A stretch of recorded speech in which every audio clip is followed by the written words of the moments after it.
Did we do well, my darling girls? Did we really do well?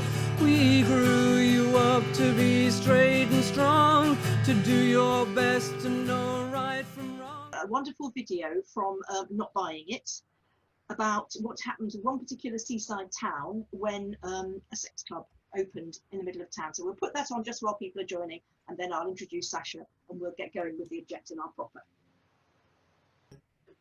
10 years ago, Newquay was known as the Faliraki of the Southwest. It was so lawless. Strip joints and seedy pubs. Really inappropriate behaviour by drunken men at 2, 3 o'clock in the afternoon. Gangs of stags marauding through the streets. It was often described as a Wild West town. There were reports also of sexual assaults and underage drinking, rapes, muggings. There was no respite. Effectively, at 10 o'clock at night, I've been told it was a no-go zone. It was bad. It was bad. It was a Wild West town. Senior police officer, Inspector Dave Meredith, took on the challenge to clean up this major Cornish resort. Inspector Dave Meredith. What I'd like to do is pay particular credit to Tracy Earnshaw, a local resident. Tracy campaigned against the lap dancing clubs in Newquay, and it quickly became apparent that there was compelling evidence of mismanagement at these clubs. We ended up taking one of them in particular to a review, and we won that, and the premises was closed. Well, one resident who remembers it all too well is Tracy Earnshaw. Lap dancing clubs were springing up on high streets all over the country, and they were licensed like cafes. So we went to our MP over that, and the legislation was changed. So we can object on location.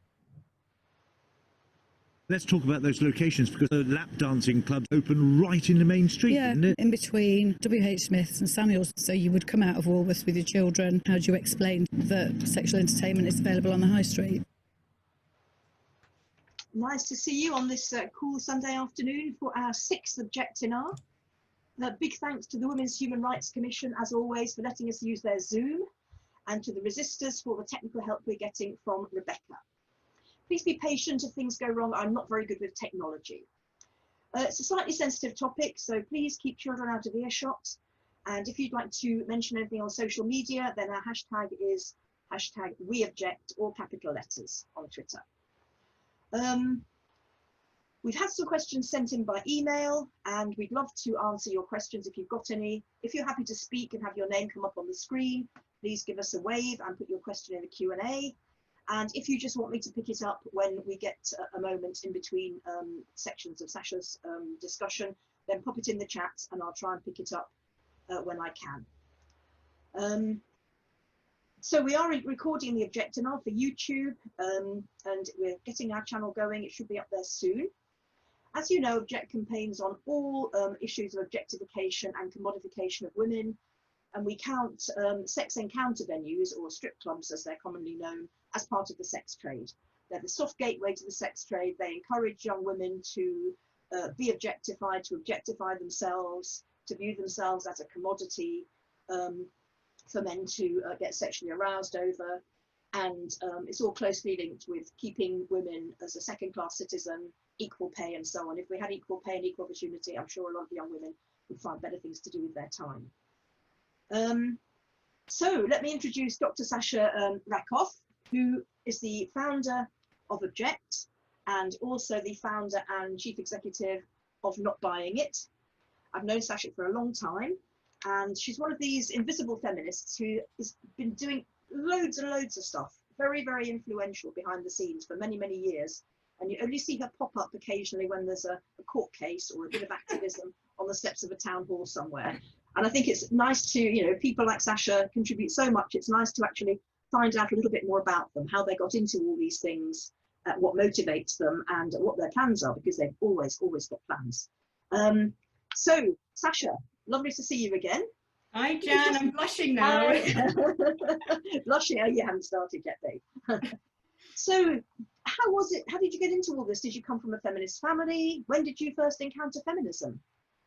It wasn't a particularly feminist family, although my mum always said to me, oh, make sure you earn your own money, which is kind of ironic because I haven't really earned a penny for the last 20 years and I've relied on men for it. But luckily I have some fantastic feminist men in my family. If that's what it takes, well, that's what it takes. I didn't know anything about feminism. I was a scientist and I had my eyes glued to a microscope for my early years. I eventually, it's a long convoluted story, but I eventually got into the Women's Resource Centre and had a short-term contract with them for 6 months as some kind of project officer. I still didn't know anything about feminism. And actually it was, I think it was Davina James Hanwin, who some of you might know. She ran the Greater London Domestic Violence Forum, as it was then called. And I met with her and she totally opened my eyes that, oh, there's such a thing as domestic violence and it still exists. I mean, I had no idea, like most people didn't know back then. I had no idea. I was absolutely shocked. In fact, when I talked to my oldest son a few years ago about this, when he first heard of domestic violence, he was saying, but that doesn't happen here, Mum, does it? You know, it's because it is, you think this can't possibly be going on, you know, and yet it is so common. So I guess that was my kind of introduction to feminism as such. Gosh. Yeah. So you just drifted into a little job at the Women's Resource Centre? Oh, it's a long story. After I finished my research, I realised that some of the images I'd taken down the microscope, I spent all my time peering down, were amazing. So I wanted to start a business turning science into art. Oh yeah. And to do that, I needed to create websites. And this was 25 years ago when you didn't have WordPress or anything like that. So I learned just simple HTML, got a website out. And then I sort of got into website design, was working with different companies. And then I realized this isn't going to change the world. So I started doing volunteer work at places like Friends of the Earth and Amnesty. This is before they were all broken. And then I got a job at the Women's Resource Centre, just a 6-month contract. But that was what really opened my eyes. I think the thing that really got me into campaigning on this issue was The Sun, our good old friend The Sun. It still had page 3. And that was when I was just doing a little bit of very short-term work again at a uni. And this guy would walk in with it and leave it lying around. He was an intelligent guy.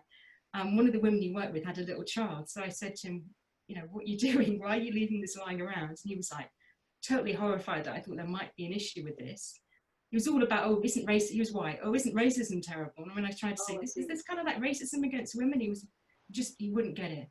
And really off the back of that, I then set up a website, because I knew how to do websites, with a stupid name. It's called Campaign Women. And that's what eventually evolved into Object. Oh, right. All very long and convoluted path, really. Lots of baby steps, really, yeah. I've always wanted to know, what is your doctorate in then? It's medical research, so it's nothing to do with this really, but then I guess it's helpful because it makes you quite critical and objective. Oh right, so maybe we could come to you when we're doing our surrogacy consultancy. You might have some views on that. Of course. Right, so lots of baby steps. I think that's probably common to a lot of women. You know, you have a little consciousness raising moment and then life goes on, then another one, and very slowly you suddenly realise this is terrible, I have to do something.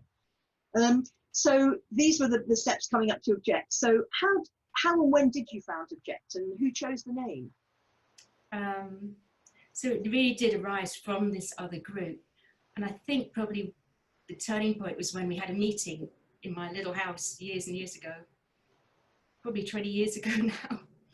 And there's just a small group of people there. And one of them came up with the name. We were thinking, what can we call it? What can we call it? They just said, oh, Object. Unfortunately, she then drifted off, but she gave, I can't remember her name either, I'm sorry, but she gave the organisation the name, which is such a great name. It's a great name, isn't it? Absolutely. Started, There's always something to object to, yeah. So it started and somebody drifted off. So what were the early years like? How did you involve more people?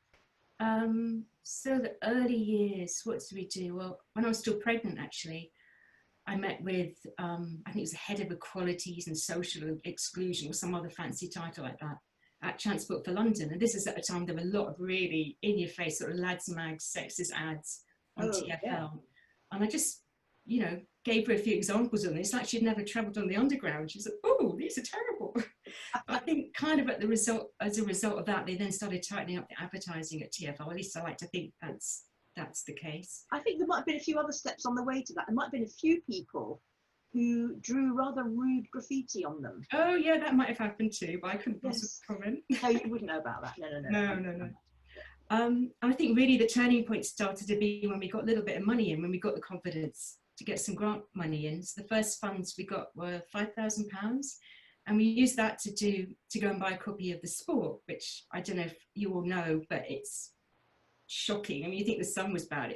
It's like a toddler's paper by comparison. It has dozens of pictures of girls who look about 12 years old, naked. Thousands, literally thousands of ads of porn and prostitution, directories of massage parlours and escort services. And actually back then, this is about 2005, I think it was even worse than it is now. So we sent a copy of the sport to every single MP, asking them, why is this being sold as a newspaper? And by the way, what about lads mags, who were in their heyday, that were on the bottom shelf, pocket money prices, really graphic covers, a dozen pages in the back for porn. This is what little boys were seeing and buying even. Yeah. And as a result of that, we got meetings with, I think, the GCMS and the Home Office and various MPs. And that was really what set lads mags going higher up the shelf, because they got new codes issued to retailers that lads mags should be sold at a certain height. I think it was 1.2 meters. It was the average height for a 7-year-old. You know, wow. But at least it got it off the bottom shelf. The buggy, that massive buggy eye level, didn't it? Oh, so that, and the promotional displays, bottom shelf, all over W.H. Smith. It was unbelievable. Beamed onto the House of Commons, actually, FHM. But as a direct result of that, their sales went down by a third almost overnight. I think one of them, Maxim, went out of business because of that. And there were other groups involved. Mumsnet eventually stepped in. They went higher and higher up the shelves. They went onto the top shelf with modesty covers in all the supermarkets, and eventually off the supermarket shelf. Yeah. But what's quite interesting is, not about 2 years ago, I think 2-3 years ago, they were doing some kind of press thing about lads mags. I don't know why. And they were insistent, oh, it happened because of the internet. That's what stopped the lads mags. So I wrote to them, I gave them all this detail, and they said, they still say, oh no, it's because of the internet. So it's kind of like slightly Orwellian. Let's rewrite the history. Yes. Nothing to do with campaigners. Protest. They did the thing with the pajamas, didn't they? Yeah, it was not great. We did a bit of a thing of dancing around them in our pajamas, saying that let's get rid of lads mags, and porn is much worse than pajamas. It was such a lot of fun. I think all the people who watched it all laughed, and I think they realised that they couldn't really go on doing that. People didn't realise it was there. Everyone was tuning it out. Yeah. But we drew attention to it. So yes. A lot of fun was had on the way to some of these. And the reason for that was Tesco banned people going to the shops wearing pajamas. Yeah, so they had these lads mags everywhere. They didn't care about these horrendous lads mags. Yes, yes. Just the hypocrisy is stunning, isn't it? Yeah, I've just got a thing coming in on the chat, which is interesting. Irina from the Older Feminist Network says in 1969, the Women's Liberation Workshop stuck stickers on the posters in the tube, and so on. So yeah, some of us have been doing it for a very long time. Yeah, what a shame we still had to keep on doing it, eh? It is really, it is, yes. Things evolve, don't they? It doesn't all go away. No. So, but then you had a couple of kids, yes. So how did all this fit in with your personal life? It didn't really. That was quite very much early years. You then did get more money coming in, and that's really when we took on lap dancing, because that seemed to be one of the key issues. Because obviously you had a strip club basically in every high street, because they were at that time licensed like cafes, which whenever you think of lap dancing, this is ridiculous. So we managed to get some money in to challenge that, and that's when it could really take off, because you got 2 paid researchers, although they project officers, or they weren't paid anything like the hours they worked or the talent they had. It was really exploitative, but that's all we had. We just paid them whenever we could. I think they were volunteering to do it over and above, weren't they? Oh, yeah. It was mostly voluntary work with a little bit of pin money, thrown in, but that's all we had, and they were wonderful. And really, because of that, we got the law changed. 2 laws changed. One, to stop strip clubs being licensed like cafes. And the second, actually on prostitution, which I think is the last time in this country the laws of prostitution have progressed. So it's now a criminal offence to buy sexual services from anyone who's being coerced, which is basically everyone in prostitution. Yes. So yeah, that was around 2010. And has anyone actually been prosecuted under that? Do you know? Yeah, I think there's been quite a few hundred prosecutions apparently. I heard a few years ago. So I don't know how many it has been in total, but that'd be good to look into actually. It would, wouldn't it? Because it's like a step along the road towards the Nordic model, isn't it? Recognising that, there's a responsibility on the part of men. They're not all sort of automatically programmed to go and use prostitutes. Of course, this was under, Labour Party back then, who weren't all pro-pimp the way they seem to be going down that pathway now. So who knows what we can do now. The new Labour, or was it the old Labour? Yes. That's right. So what would you say you were proudest about from back in the Object days? Oh, probably everything. I mean, it's all fantastic. Like you say, there was the activism, which people loved. And then there was the very serious lobbying, which we managed to make fun as well, I think. and just incredibly talented people involved.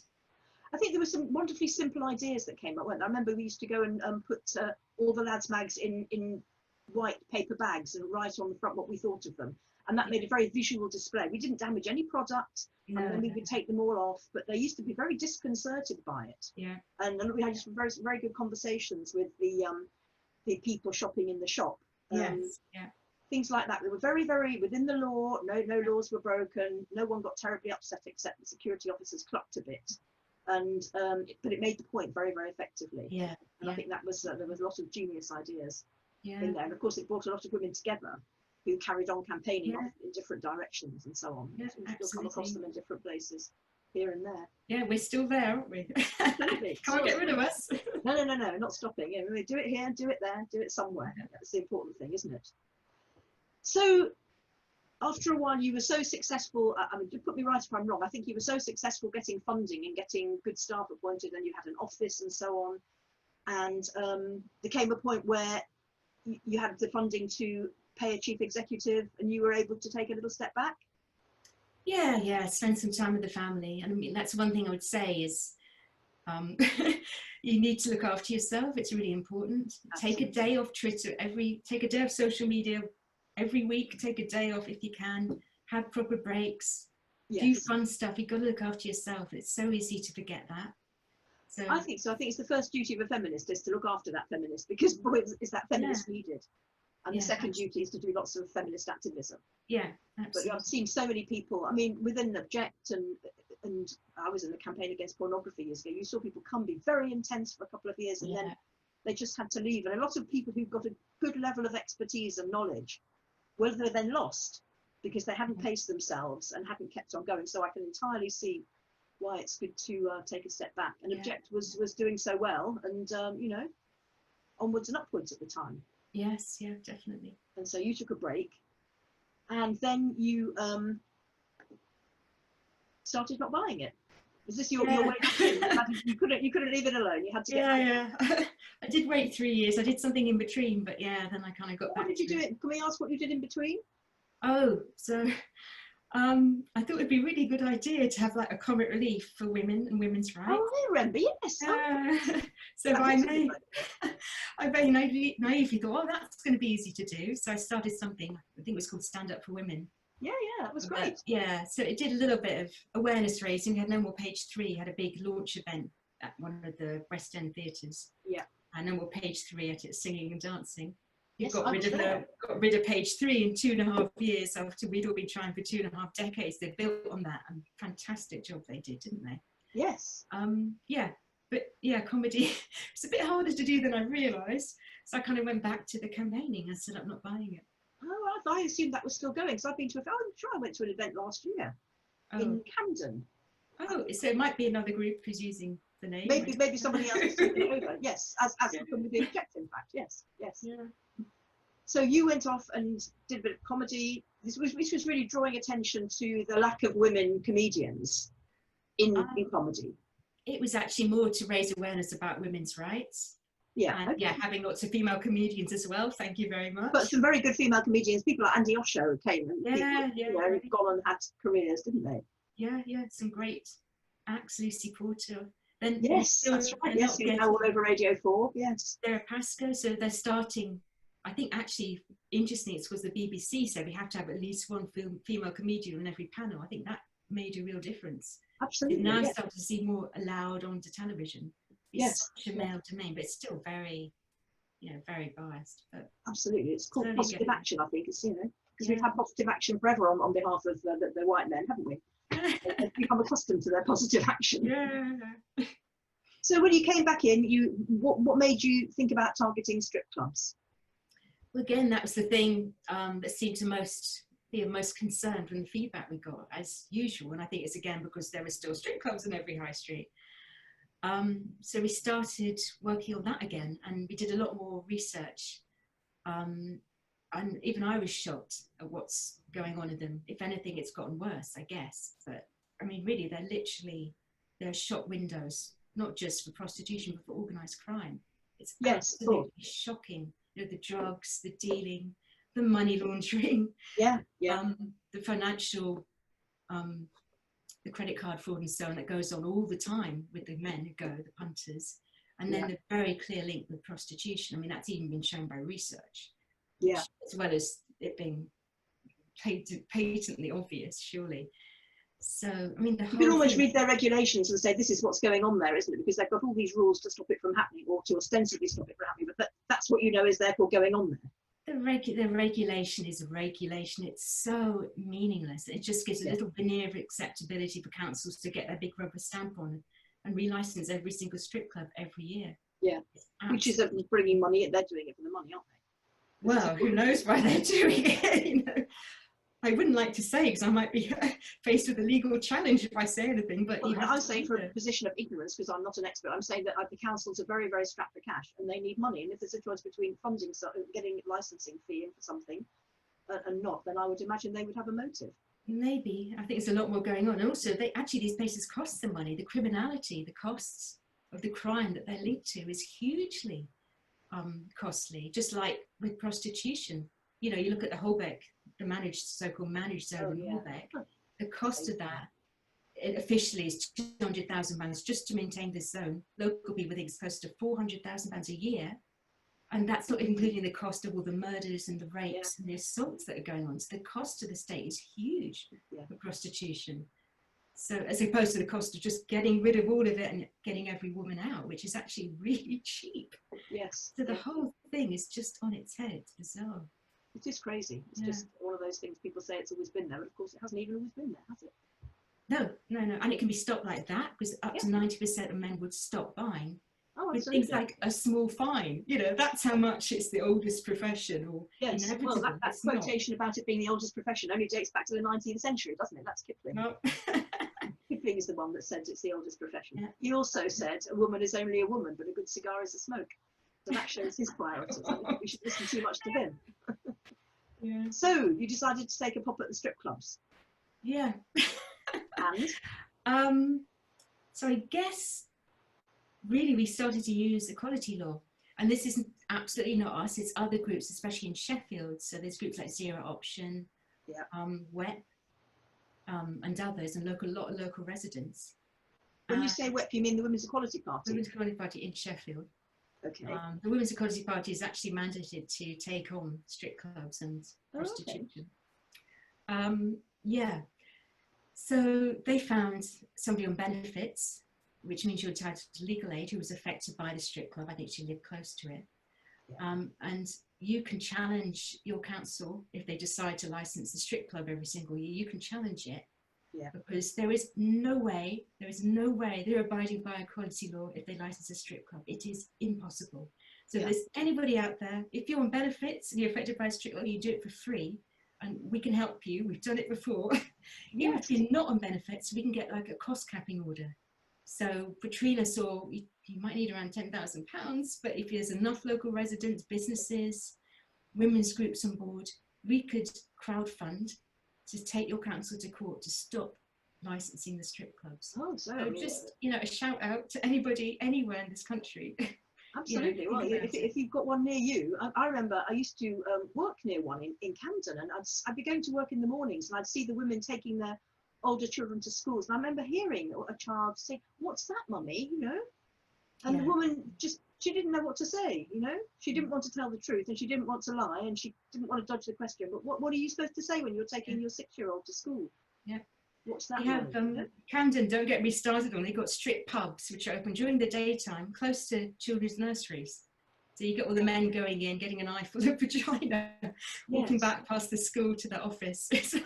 You know, put hand in the bucket. Their children on the way, doesn't they're thinking about, does it? Yeah. It's so, Yes. It's grim. It's grim. So tell us about your first campaign then with not buying it. Maybe the first one was raising awareness about Anne Summers, because they'd linked with Pornhub, which is, I mean, I know porn is constantly presented as really empowering and liberating for women in control of the sexuality, but porn nowadays is unbelievably abusive. So Anne Summers, all these impressionable young girls, women going in, linked to Pornhub. Yeah. So they dumped that. Luckily, we did a little bit of protesting outside, got a petition going. We highlighted the Lib Dems, who were all pro-porn. they're pro-pimp. They think the idea of clamping down on pornography is the act of a dictator. They think age verification, stopping children accessing, doesn't work anyway. We knew it was never going to work. They think that's it's fine. You can't. It's men's rights to be able to access porn even at the expense of children. They think pimps are businessmen. They think sex trafficking should be legalized. Shouldn't be a criminal offence. I know. Well, I don't know where you go with that. It's like bonkers. I remember it must have been before the election when Labour got in it, but there was a big women's hustings in, I think, Westminster Central Hall, and they sent Lynn Featherstone along, who used to be my local MP, to speak for the Lib Dems, and the Lib Dems had just appointed a pornographer as a candidate in one of their constituencies they were hoping to win. And I don't know, nobody must have briefed her, because very predictably she got asked, you know, why on earth do you think a pornographer is an appropriate person to stand as a member of Parliament for the Liberal Democrats? And she was completely flustered. She hadn't got a clue what to say. In fact, she stopped talking and said, oh, I'm going to have to sit down. Because she got so much hostility from everybody. It's a perfectly reasonable question, and she just hadn't even considered it. And she was there. She went, you know, she was their Minister for Equalities as well. She hadn't got a clue, and she had to come back at the end and try and make a few lame excuses. But basically, she couldn't even give her talk because she was so unaware that anybody might have another point of view on porn. Which, you know, coming from a sort of very left-wing London constituency is, you know, appalling briefing apart from everything else. Yes. They've had a thing on the transgender issue lately, the Lib Dems as well, because they got some sponsorship, didn't they, from a pharmaceutical company before the last election. So yes, they've got some very dodgy friends, the Lib Dems. I'm not surprised they're not getting very far. There's actually a website called the Lib Dims. Oh yeah. Check it out, because it's quite funny, but it's actually really shocking because the number of people linked to the Lib Dems, campaigners and others who are being child porn. I mean, I think I counted half a dozen or more. Oh, there you are. Campaigners and others. Child rape, basically, and they're prosecuted, but the judges seem to let them off all the time. It's really, you know, so yes, well, judges had a case recently, haven't we? Yeah. Too. Yes, I know. Right. Really, yes. really you start wondering about the judges, don't you? I wonder about the judges. Yeah. In fact, I know a judge, and I definitely wonder about him. Yes. Yeah. So, what was the first big success then? Would you say? I guess the first success was being part of this legal challenge against Sheffield City Council for relicensing. It's one strict club that it then had, Spearmint Rhino. Yes. But the council, like all the other, plays games. So they relicense the club, they're taken to court, they concede that they had broke equality law, but in the meantime they relicensed the club again because a year was already gone by. So that ruling is kind of made redundant. So then we were part of a campaign to then take them to court for their entire strip club licensing policy, which was in part overseen by the councillor who you know quite well, Councillor Bambo, who fell asleep during the licensing hearing for Spearmint Rhino. Yes, I was, because I saw you then. We were sitting there, weren't we, listening, and everyone was listening to all these women speaking and saying all the reasons for not licensing the strip club, and he dropped off. He was asleep. Excuse me. And I went to see the guy taking minutes, and I put him a little note. You know, could you please get this gentleman wait? You know, he's doing his job. He needs to listen to this stuff, and he refused to do anything. So I wrote a note to the chair of the committee, and she looked around to check and saw he was still asleep, and she woke him up. No. You know, talk about asleep on the job. He literally was. Yeah. I've got a photograph of him. Yeah, and he was either asleep or looking really annoyed. But the minute the pro strip industry lot was speaking, he was leaning forward, very attentive in his speech. Yeah. For hours. Clearly biased. You know, it's one thing to have a bias, but to make it quite so blatantly it didn't even bother. It's okay to make it quite so blatantly obvious. You know, I mean, I don't think I'm that easily shocked, but I was a bit shocked at that. Yes, I'm happy to fall asleep, literally fall asleep on the job. Yes. Actually, one of the people who oversees Sheffield's entire strip club licensing policy is linked to an escort agency called Escorts Are Us. So, you know, talk about total, the usual kind of corruption that's going on. Yes. Oh, Sheffield, yeah. I know. Yeah. Anyway, so they were taken to court again and conceded actually in court that they breached equality law over their entire strip club licensing policy. Right. And in that it transpired that they had wanted to put forward a policy for nil strip clubs, But then they'd rewritten entirely to say, oh, as many as possible, no limit, just as many as we see fit. And that was deemed aesthetic changes. I think you were at that, actually, that court case. So anyway, they conceded in court that they'd breached equality law. This is well, going they clearly have got nowhere to turn then, have they? Because they wouldn't have admitted that unless they'd absolutely had to. They're clearly No. so keen to. So they still haven't come up with their new strip club policy. This is something like 2 years on. Oh, right. So it's constantly taking these councils to court. They're now about to be taken to court for a third time for relicensing Spearmint Rhino, for breaching equality law and amongst other things. I think by the end of that council has spent £250,000 defending basically one strip club. It's absolutely staggering, considering that club has about 20 punters every night, if that. That's what, £10,000 per man or something. That this is how taxpayers' money is being spent. And it's not just Sheffield, that's just one example amongst many. Really shocking. Yeah. So did you challenge Sheffield because that was the first one that came to your attention, because you had local people there who already wanted to challenge it, or what made you pick Sheffield? It's because there was somebody on benefits entitled to legal aid, which is so key. And fantastic group of local people, the groups I mentioned, and many Yes, I remember meeting some of them. They were very, very committed, all the Sheffield MPs, by the way, a lot of Sheffield councillors who are against Sheffield and its constant relicensing of this club. Yeah. So, Interesting. Local activism, very important. Yes, absolutely. And I believe that they've tried to have a go at you personally, some of these clubs. Well, I guess they're a bit of a thorn in their side. So Spearmint Rhino for about a year has been trying to come after not buying it and me personally. Yeah. So they've been literally policing our Twitter account. So if we put in a word they don't like, they've been sending us letters saying, it's defamation, we're going to pursue you in the courts. Which is quite amusing because to prove defamation, you have to show a loss in earnings. Considering they're £3 million in debts, I don't quite know how they're going to show a loss in earnings. And then they decided... So they've got £3 million of debt. Hang on a minute, have I understood this correctly? I think they've it's got £3 million of debt. They're £3 million in debt, and Experian credit report shows that they're at very high risk. I think they're the worst risk rated category, Spearmint Rhino, It's interesting, isn't it? So, and they're not the only one. No, I'm sure that it's very hard to make money. Oh, no, they're making money.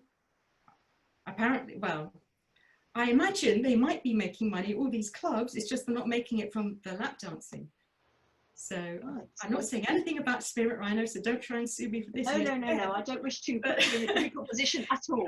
But, there's all sorts of things, isn't there? There's other things. On the one hand, a lot of these owners, they come out and say, but men spend £50,000 like that on a Tuesday night.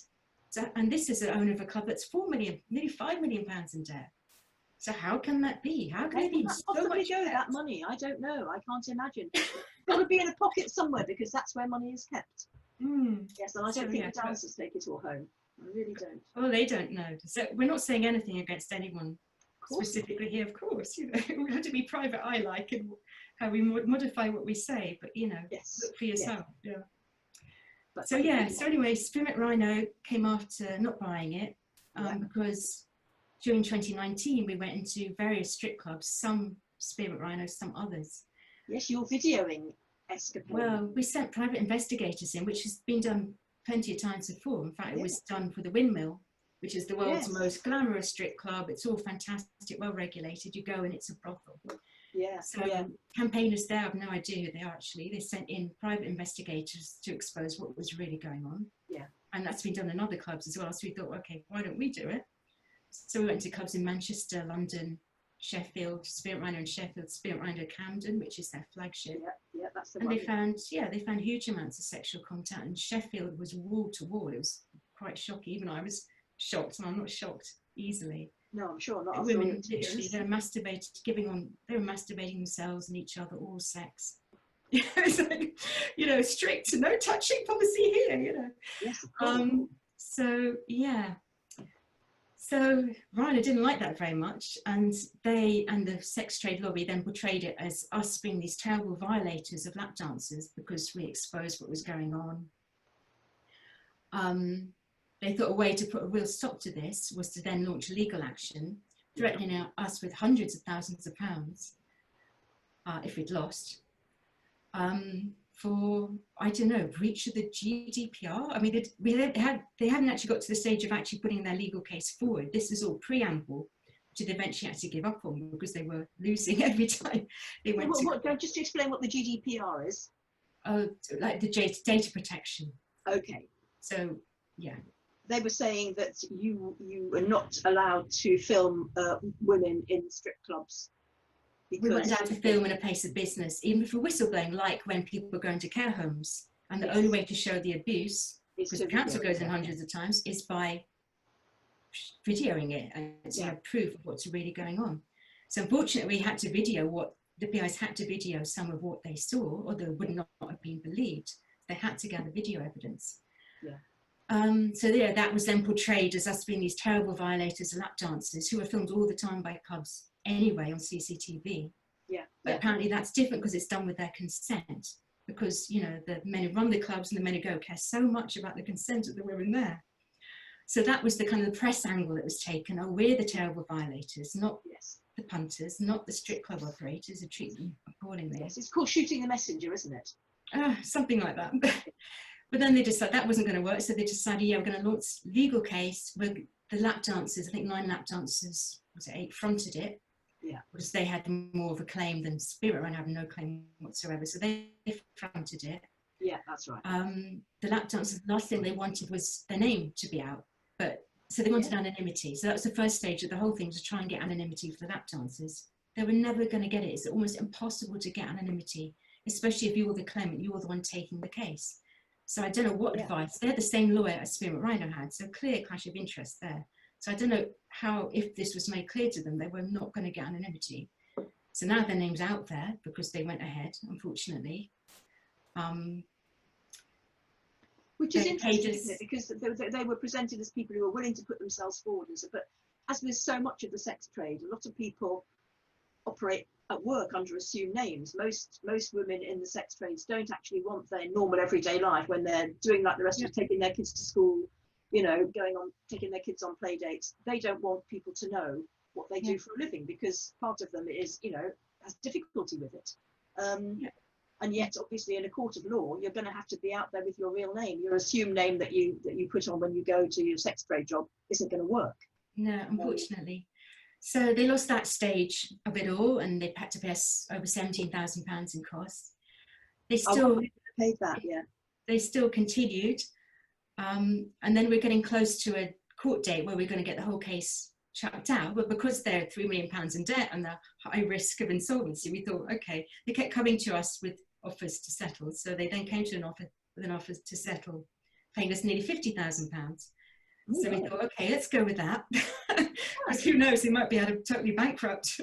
Yeah, quick. Goes on to court. Yeah. So I reckon it's probably cost Spirit Rhino close to £250,000, because their costs would have been at least double ours. So you're talking, you know, close to £250,000 for I don't know what, trying to scare us, trying to come after me personally, because I was listed separately from not buying it. I don't know how. Yeah. Yeah. So it's not just trying to threaten me and not buying, it's trying to threaten anybody, any NGO. If you come after us, we'll come after you and your staff. Yeah. And think about the threats they make to lap dancers all the time, these strip clubs and the operators. Because we have women who've exited the industry who are always telling us about how they're constantly threatened and abused and coerced. I think you're going to play a statement from somebody later. But women have told us they've been threatened with attack dogs. They've had their children threatened with kidnap. I mean, it sounds like a really bad episode of EastEnders, but this is when I say, oh, it's a front for criminal gangs. I mean, this is what it is. It's absolutely extraordinary. It's their license on a high street is this well-regulated, really glamorous, empowering business. Yes. Yeah. Inspected regularly, yes, by appointment. Yeah. So you actually got 50 grand off them, did you? That was just to cover our legal. Yes. Our lawyers work like in a pro bono type basis, so that was just to cover their expenses. Yeah, it was actually close to £70,000 in the end. So they caved in. Yeah, which is good. Of course, yes. Yes, and they can't take that case against us again or anything like that, so that's also good. So yeah. So what can they do? They're just carrying on, aren't they? Well, despite all this, they still get relicensed. You know, all the clubs, the 2 clubs you went to in Manchester, they still get their license again.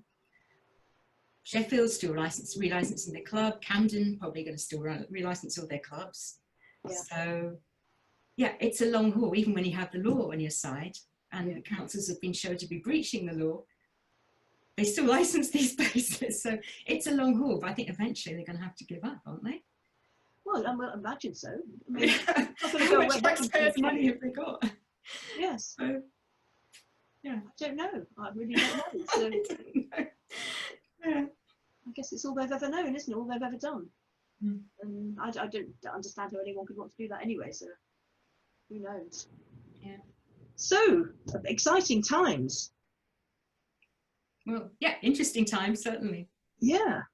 Well, I was just wondering about COVID-19 because, you know, we've all been changing our lives Yeah. hugely. As, you know, I'll bore you with all we all know we've been staying at home and wearing masks. And we know so little about this disease. And one of the things that, as far as I can see, we don't know is whether it's sexually transmitted or not. Is it transmitted by sexual contact? And if we don't know whether it is or not, then I would have thought we had to act as if it could be. And I've read, you know, and we know in Germany the sex trade is completely legalized and much worse even than here. And they were talking about, which I'm afraid I thought was quite funny, they talked about prostitutes wearing plastic masks and plastic shields. Hello, you know. Yeah. The only way you can have safe prostitution is being completely covered from head to toe in an impermeable membrane, and then the person inside would suffocate. You know, it's ridiculous. So, have you heard anything about how clubs are operating? Are they all closed down? Because we all know that, you know, clubs will do what they do, and then that people will go on to a nearby venue afterwards. You know, the taxi drivers always know where to take people to, don't they? You know, you come out of a club, we know where you want to go, mate. You know, round to the local brothel, or if that one's too busy, we'll take you to the one that 100 yards down the road, sort of thing. Have you any idea what's going on while we're under COVID?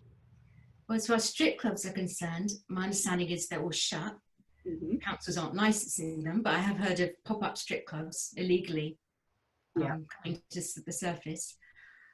When it comes to actual brothels and so on, of course they're still there, but business has decreased. Holbeck was supposed to have shut, although it was still going on, but definitely decreased. Unfortunately, that means a lot of women then turn to webcamming, because getting out of this industry is very, very hard. So they've just turned to the online form of the industry, which is now flooded with women who were already in the sex trade, and women new to it, desperate to make money, often in domestic violence, well, sometimes possibly in domestic violence relationships, coerced, forced into it. Yeah. So the online market of webcamming and sexual imagery, pornographic imagery, is now absolutely flooded. So the women are earning even less, they're having to do more and more abusive and humiliating things to make a penny.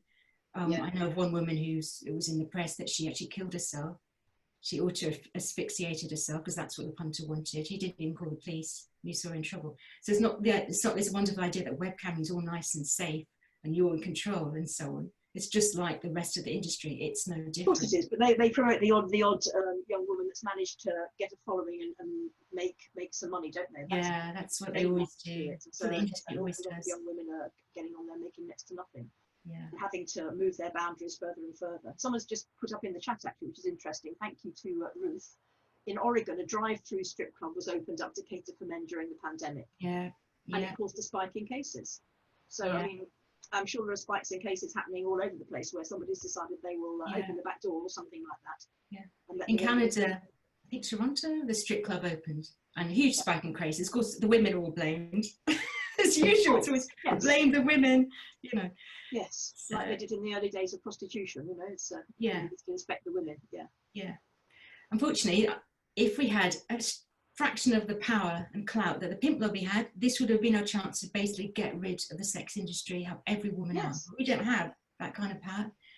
So you can just see that when lockdown starts to come out, if we have a vaccine, once we can treat the disease, there's going to be this huge campaign by the pimp lobby to have brothels everywhere, strip clubs everywhere, to get women out of poverty.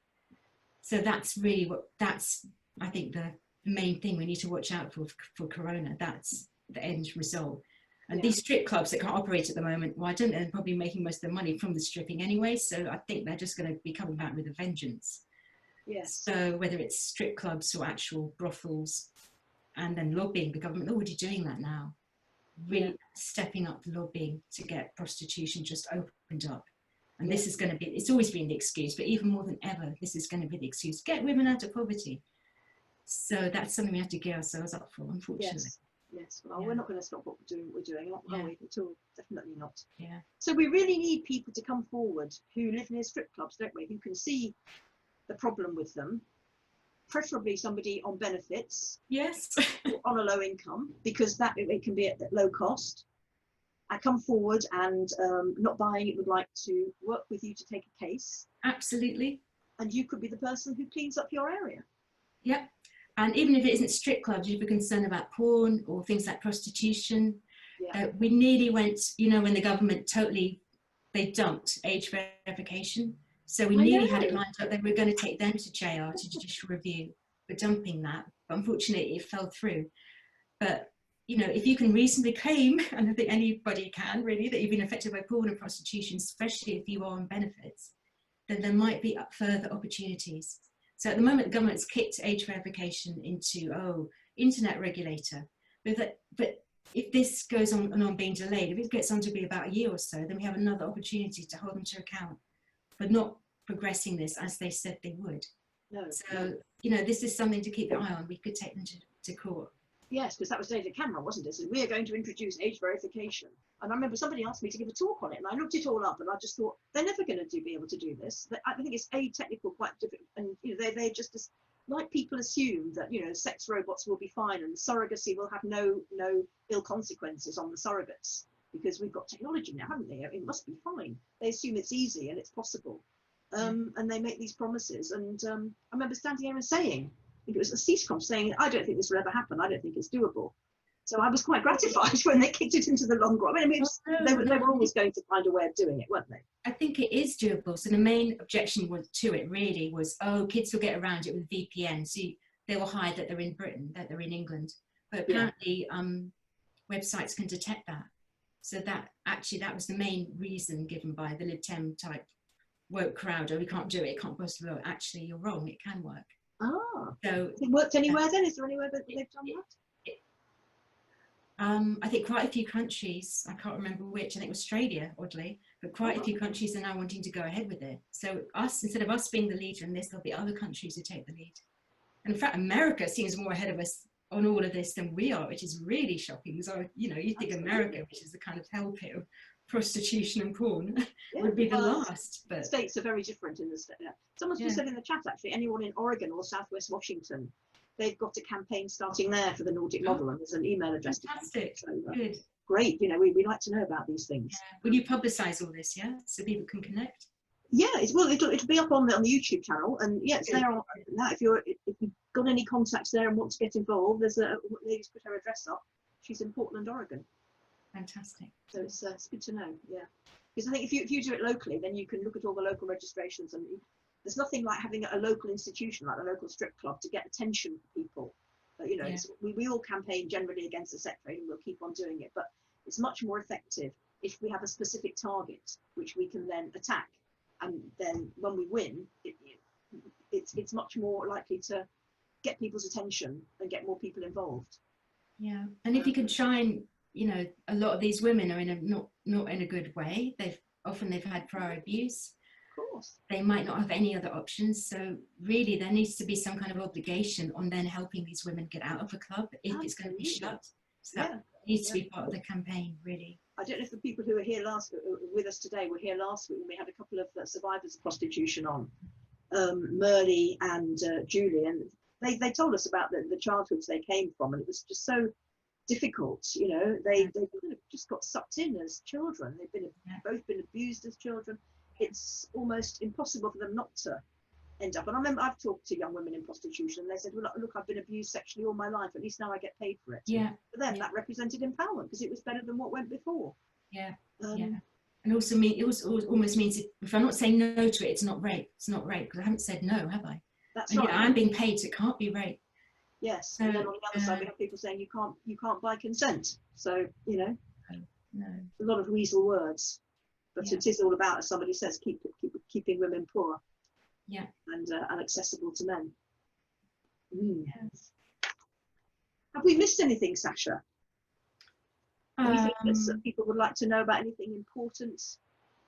Oh, no, I just like to talk about one of my sons, my oldest son. Go on then. Because I think one of the questions was feminists in my family, and I guess he's one of the big feminists. Right. Feminist son, yeah. Yeah. When he was 6, I let on that the Sun had naked women in it. I'd been trying to hide my facial expressions of disgust every time I saw the newspaper. So he eventually asked me, Mum, why don't you like that newspaper? I eventually said, yeah, it's got naked girls in it. Yeah. And his immediate reaction, I'll never forget, he kind of looked horrified and said, Mum, that's making fun of girls, isn't it? So I thought, oh my God, a 6-year-old can get it. Yeah. You know, this is at the age when they're telling them, you don't show strangers your privates. Yeah. Here they are in newspapers. And then he said, let's go buy all those newspapers and burn them. Oh. He's not just a feminist, he's a radical feminist, you know. Right. So it just gives you a bit of hope for the future. There's 6-year-olds and boys can get it. So, you know, anybody. Yes, indeed. Yeah. That's good to know. I've got one question in the Q&A. Let me see what that is.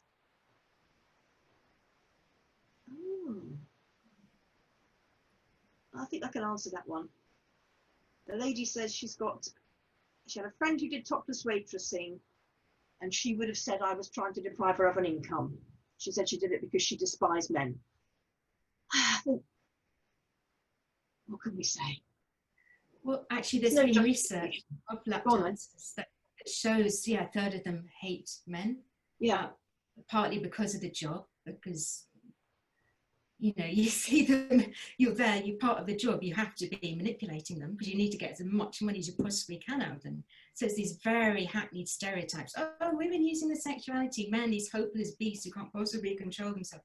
Of course, they're drugged and drunk, which increases the desire. And addicted, you know, which is going to be the hardest thing to walk away from for people who are exiting, isn't it, sometimes? Yeah. Yeah. So part of that, it can make you add to whatever hatred you might already have.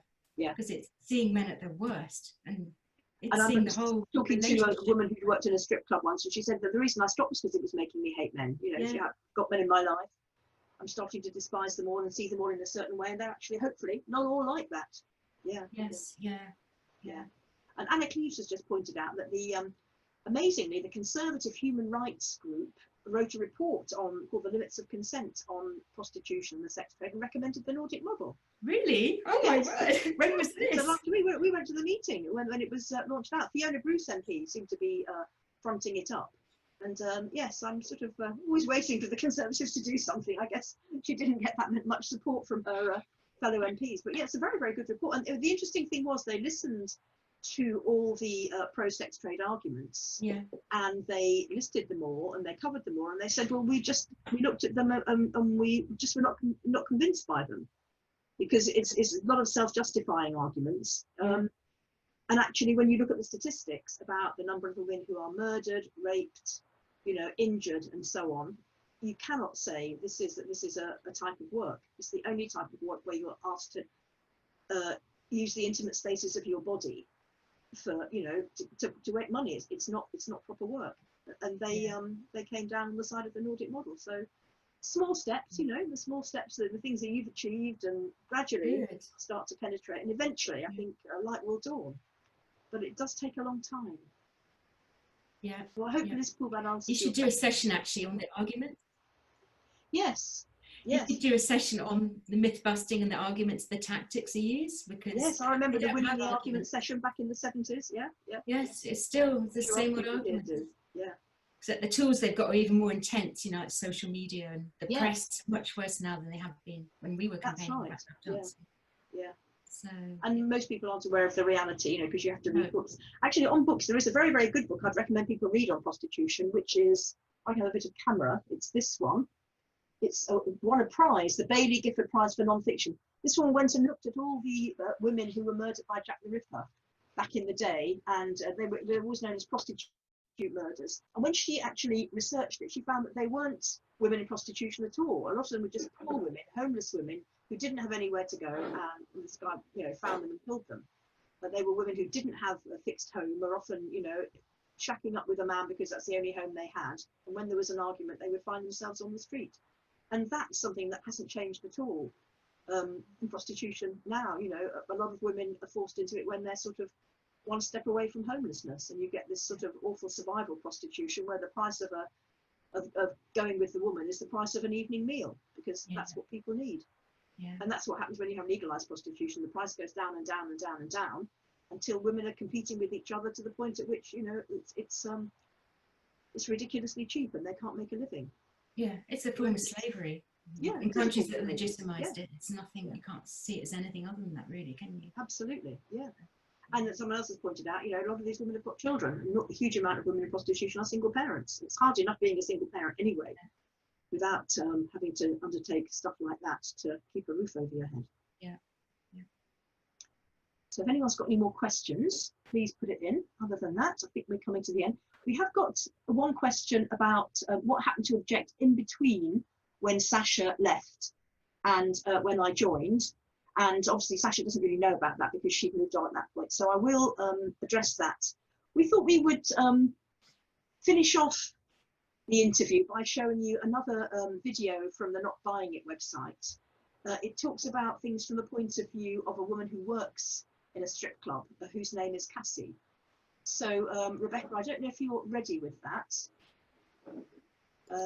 Let's ask Rebecca to unmute herself. Yes, we're ready. Excuse me, we're ready to go. Lovely, that's great.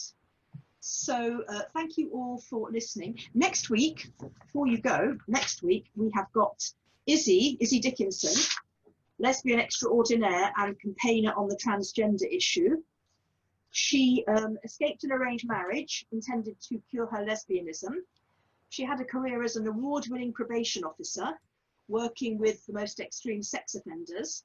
She actually invented the mapping of paedophile networks. Back in the day before computers, she would map them geographically and map out the links. She now campaigns for women's rights, including recognition of what a woman actually is, i.e. an adult human female. And we've got somebody very interesting booked for later in the month, who is the daughter of an autogynephile man, Emma. We had, if you remember, those of you who were here, we had a couple of women who'd been married to autogynephiles kindly come and share their experiences with her. And we've now got somebody who will tell us what it's like to be the child of a man who decides he is a woman. So please join us next week to hear from Izzy. And we're going to play ourselves out with video from Cassie. Thank you very much, Sasha. It's been really interesting talking to you. Yeah, thank you for having me. Good to keep up to date with all the different people who are campaigning, basically on women's rights of one kind or another. So this is how it is. For those of you who aren't sure what it's like to be someone in a strip club, this is what it's like. So off you go, Rebecca.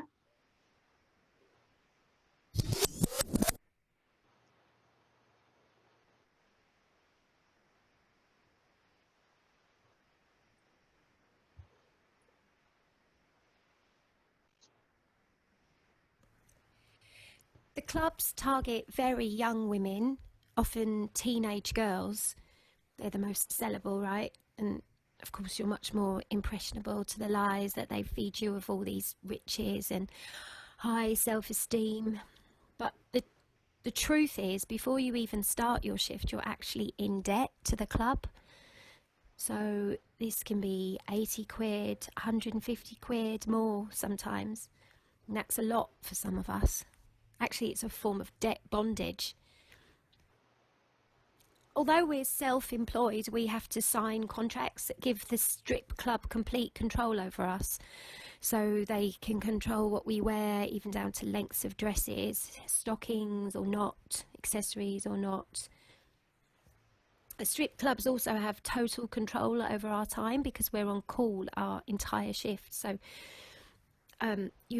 basically you have to dance at the pole on rotation, even though you can't make any money from this. So even going to take a breather after being spoken down to or assaulted by a customer, it's just not an option, because you may have to go on stage at any moment, and if you aren't there, if you're late, you're fined. In fact, a system of petty fines is one of the ways they keep control over us.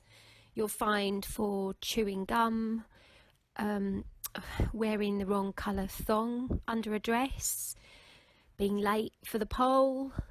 All this keeps dancers operating like robots. Some turn to drink or drugs to keep running to time and to numb their feelings, I suppose. clubs will have far too many dancers as well. Sometimes they're like 40 dancers to 10 customers. So it's common practice for dancers to charge extra for a closer dance, or how they're supposed to make any money. It isn't a free choice, it's a matter of survival for a lot of us. The industry perpetuates a big happy family myth. It deliberately creates a kind of Stockholm syndrome in us. It's a kind of trauma bond between those exploited and the ones profiting from it. A lot of lap dancers have had trauma in their lives. I did. We've got no healthy family blueprint, and I think that creates a sense of wanting to belong to something. So it makes it easy for strip clubs to try and, you know, create this dysfunctional family. So it's really clever. So why do you think the woman who manages us is called a house mum? It's not normal for a mother to encourage competition or sexual exploitation of her girls. Sexual assault is a daily occurrence. I saw dancers being assaulted by customers pretty much every shift. The rule of thumb was don't call security unless the customer wasn't paying the club. Abuse and harassment is not acceptable in any other workplace, so why are councils licensing strip clubs? The conditions are totally unfit and unclean too. Most clubs only have one toilet for 20 or 40 women to share, and it's not usually working either. Something's usually wrong with it. Changing rooms are often really small too for the number of dancers. This leads to people arguing all the time, like girls falling out with each other and just making the atmosphere really bad and even more competitive than it would be normally. It's not just the lap dancers who are seen as the cash cows, it's the punters as well. They're basically considered to be walking cash machines. The punters, like the lap dancers, are fed lies. They're told the girls enjoy their company and are attracted to them, which obviously couldn't be further from the truth. And they're promised sexual favours for a VIP dance, which then may or may not happen. Credit card fraud happens all the time too. So when customers go to pay, a huge sum of money is put into the card machine. The screen is then quickly moved on to where the PIN is entered. And trusting that a well-established club won't commit fraud, the punters fall for the trick, and they're often drunk, obviously, when this happens, and then they're just too ashamed to report it to the police. The structure and culture of the strip industry is the same, basically, as a brothel. Strip clubs are just a legalised shop front for the sex industry. Pimps often hang around outside the clubs, as they probably have women working in them, and they're waiting for their money at the end of the shift. And pimps also go in to the clubs themselves to recruit more women.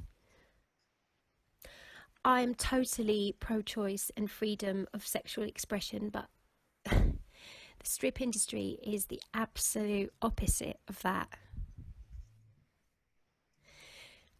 Obviously, I know there'll be a lot of opposition to what I'm saying by women who are still in the industry, and I know that's because they're in survival mode. That's why these exit strategies need to be put in place so that we can put an end to the strip clubs.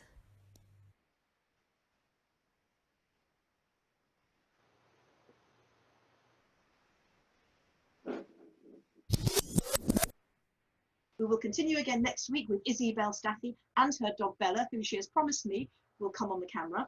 So we hope to see you next Sunday and find out more about Izzy Dickinson's campaigning work and more about the sex offenders that she used to work with. So have a good Sunday, and we'll talk to you again soon. Bye-bye. Did we do well, my darling girls? Did we really do well? We grew you up to be straight and strong, to do your best to know right from wrong. But we grew you in this awful world, a world that's hard and tough for girls. And part of your strength was to take it and make it okay. But it's not okay, my darling girls, in this fucked up, muddled up